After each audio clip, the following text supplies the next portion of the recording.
एक राज्यसभा चुनाव, एक घोटाला और दो पार्टियों के बीच में पिसता हुआ एक अधिकारी।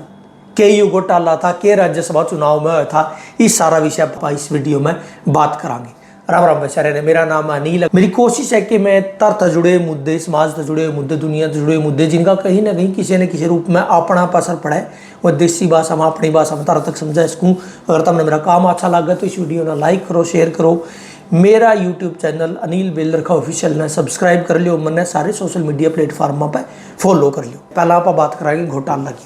घोटाला क्यों हुआ था? एक घोटाला की बात सामने आई थी कि हरियाणा में जो IDFC बैंक और AU स्मॉल फाइनेंस बैंक में, इनमें घोटाला हुए हैं। के घोटाला है? जो घोटाला था कुल मिला के 590 करोड़ रुपया तय लेकर, 590 करोड़ तय लेकर 657 करोड़ रुपया का था। इनमें बताया गया था कि सरकारी नियमों को ताक पर रखा है, जो सरकारी विभाग है उनका पैसा प्राइवेट बैंकों में डाल लिया गया और कई जगह इन्वेस्ट कराया गया है, जो कि सरकारी नियमों को ताक पर रखा कराया गया था। इसके लिए दो अधिकारियों पर गाज गिरी। Number 1 IAS Pankaj Agarwal, 2000 batch का IAS रहे हैं और पंकज अग्रवाल काफ़ी सीनियर ऑफिसर रहे हुए हैं। इससे पहला वही राज्य के मुख्य चुनाव अधिकारी भी रहे हुए हैं। और जिस टाइम ये घोटाला हुआ उस टाइम वे स्कूल शिक्षा विभाग और कृषि विभाग के प्रधान सचिव के रूप में, प्रिंसिपल सेक्रेटरी के रूप में काम करने लग रही थी। दूसरे IAS है IAS राम कुमार सिंह। इसकी कहानी अलग है। अपने जो मुख्य इस स्टोरी में मुख्य कैरेक्टर है वो है IAS पंकज अग्रवाल। यू जो मैंने बताया ये घोटाला की बात है। अब इनको अभी हाल ही में CBI ने गिरफ्तार कर लिया है। इस घोटाले में IAS को CBI ने गिरफ्तार कर लिया है। ये घोटाला बहुत पहला सामने आया था और इसमें अज्ञात लोगों के खिलाफ उस टाइम नाम भी दर्ज करे गए थे, जिनमें कहीं ना कहीं लोग उस टाइम भी संशय कर रहे थे कि इनका नाम भी शामिल है, क्योंकि घोटाला इनका विभाग में होया था इसलिए। अब उसके बाद बात आती है राज्यसभा चुनाव की। हरियाणा में राज्यसभा चुनाव था। एक कैंडिडेट कांग्रेस ने खड़ा किया, एक कैंडिडेट BJP ने खड़ा किया।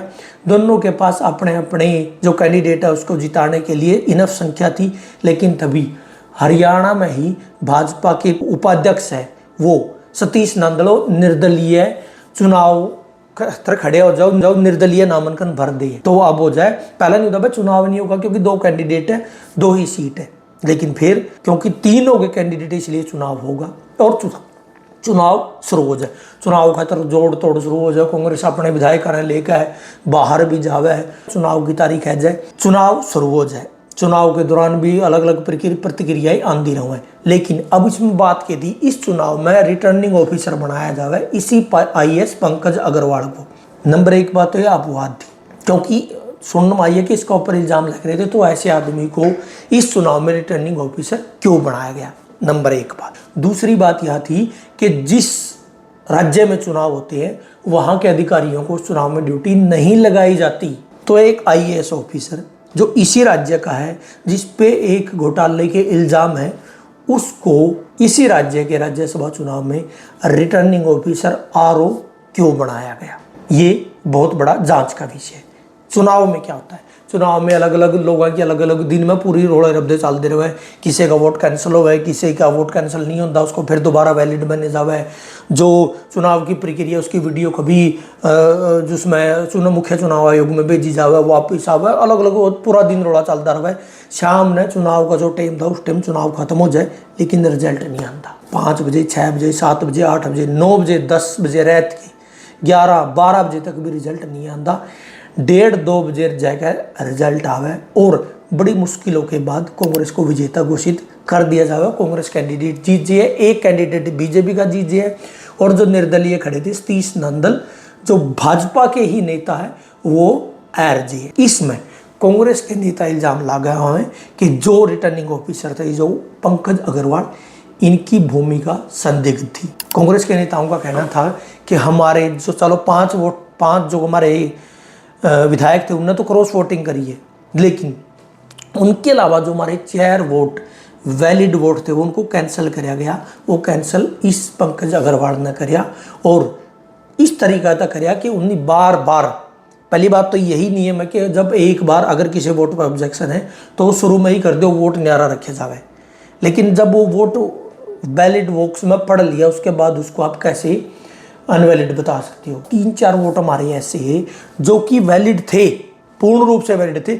गिनती के दौरान उनमें कहीं ना कोई कमी बताकर जानबूझकर उनको अनवैलिड कराया गया रिटर्निंग ऑफिसर के द्वारा।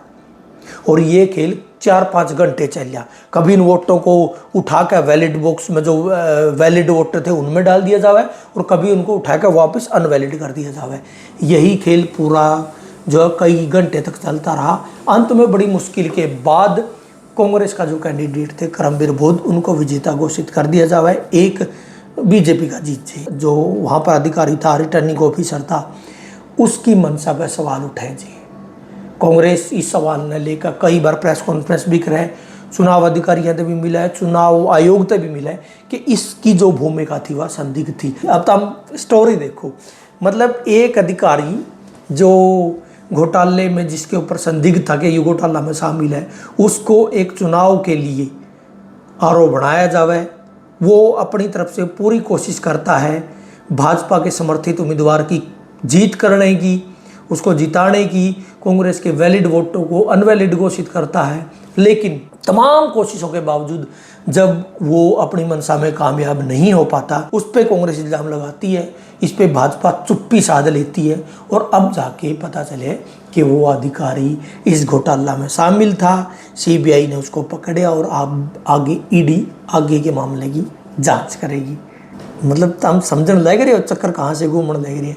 उसको जब उसके ऊपर सरकार ने पता था कि यूँ ऐसा है, कहीं ना कहीं घोटाले में शामिल है, उसको अधिकारी को आरोप बनाया जाता और फिर अपनी तरफ से वो कोशिश करता है जिस काम के लिए उसको लगाया गया था, लेकिन कामयाब नहीं हो पाता, तो उसको फिर जो घोटाला कर रहा था उसकी सज़ा मिलती है। अब ये तार कहाँ जुड़ते हैं और क्या क्या इसके पीछे साजिश थी, इस बात का तो हम अंदाज़ा लगा इसको। तो ये तो वाह बात होगी, अधिकारी जी के साथ तो हो गया वो ना माया मिली ना राम।